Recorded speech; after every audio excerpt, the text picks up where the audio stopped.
What's up, guys? I'm making a trade recap of the shorts that I took today, Thursday, April 9th. It was the easiest short I've ever taken in my life, and I want to show you how I took it using order flow and options flow. So just like the last video, I go over to my good friend Mentor Q and I get the environment, get my levels for the day. Okay, we're in a positive environment. Dealers are likely to short if we try to break out. They're going to long if we try to break down. I have all my key levels, and then I go to Mentor Q and say, talk to me, Mentor Q, what's going on for the day? It's telling me we're in a positive regime. Same thing I just said, likely to have more range-bound conditions. Get my key levels, and then my really key levels of context.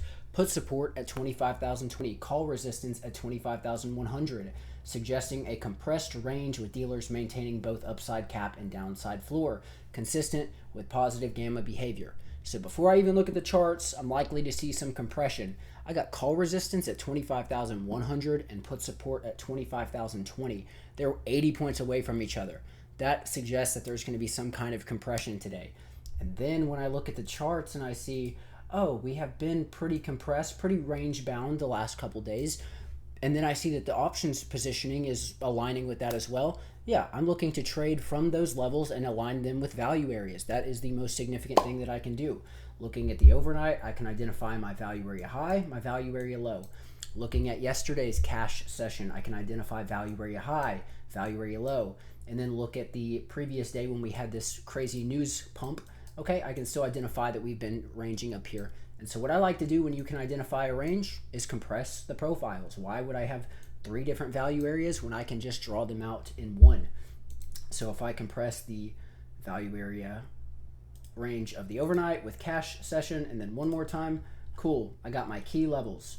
Then looking at this profile, I can see here, if I look at this level in this entire range, this is where the most pressure is, and it's of sellers. I already know that we're likely to see selling pressure at call resistance, and then this level lines up perfectly with call resistance. It's 10 points above it. Cool. So this is a very interesting level that I would look to see buyers fail and sellers step in, and it's right near our value area high of the range. If we are range bound, not just from the options flow, but from the order flow, I don't want to be trading in the middle of the range. I don't want to trade at the POC. The market is going to spend the most time, going to spend the most volume there. So you're likely to get more chopped up if the market is trading inside of a range. If you can identify a range, wait to trade the extremes of the range. That way you can have the best risk to reward and the most likelihood that the market's going to mean revert. So I'm not looking to trade inside here. I want to either trade towards the upside or the downside. Now I have a clear and defined level. If I look at the TPO chart too, I can identify something significant about this level. Yes, we saw the most selling pressure here, but I can also identify that we haven't spent a lot of time in this zone. We're spending a lot up here, especially down here in this range as well. But in this zone, we've had very quick reactions through it or from it. So this low volume area or low time spent area aligns with the selling pressure. I can identify this and say, hey, this is another very significant level that I would like to get active if the market comes up to it. And I see buyers fail and sellers step in. And I also know sitting at this level is call resistance. So I have 3 pieces of information, right? Value area highs, I have call resistance, I have strong selling pressure, and then four pieces of information, and then another area that the market is not spending a lot of time in. So when the market opened today, and I'll get rid of all the profiles, we came exactly up to this zone and we rejected. What does it look like on Quant Tower? Let me go to Quant Tower real quick. We come up to call resistance, a lot of strong buying pressure sitting at call resistance and the gamma 1 of QQQ. We can see that there's sell imbalances at this level. Why are there sell imbalances at this level? Because we sold so aggressively from it and the market has been unable to reclaim it. So when we see these buyers come in and try to buy above it and they instantly get rejected and sellers step in with more imbalances at call resistance, at our value area high of the higher time frame range, at an area that the market doesn't spend a lot of time and where there's the most selling pressure from the volume profile and the delta profile, yeah, it makes sense that we're going to mean revert in a mean reverting environment at our level that sellers are most likely to get active, which is great, right? And where do we go? Right down to put support, which is the exact trade that I took today. And if you want more information, once we came up to that level, you can see, look at the volume shift. We have buying effort, and then once we get up to this level, where these sellers are positioned at our gamma 1, at our call resistance, at the strong selling pressure, we can see the sellers start to flip, buyers get absorbed, and once sellers step in, we get a clean shot straight down. These are the easiest trades in the world that you can take. In a mean reverting environment, in a balanced condition, trade value areas and align it with gamma levels. I love balanced conditions because they give you the easiest risk to reward. What's the beauty of taking a trade like this and not needing more confirmation? If I'm wrong, I lose 20 points. That's fine. I'm willing to take that bet every time.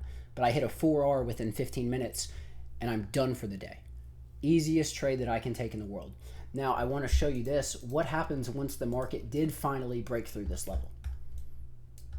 This exact range right here. One, we try to come up to it again and reject. Then once we break through it, we see the effort of buyers actually step in. Well, if there's the most selling pressure there, it's going to take an overwhelming amount of buying aggression to push us through this level. Now we see it start to step in, and we see buying out of it. Okay, we're going to go towards our next level, which if we're looking here, it could be the highs of Wednesday, highs of Thursday. When we broke through this level with aggression, we came right up to this gamma 2 level, which is aligned right with these highs.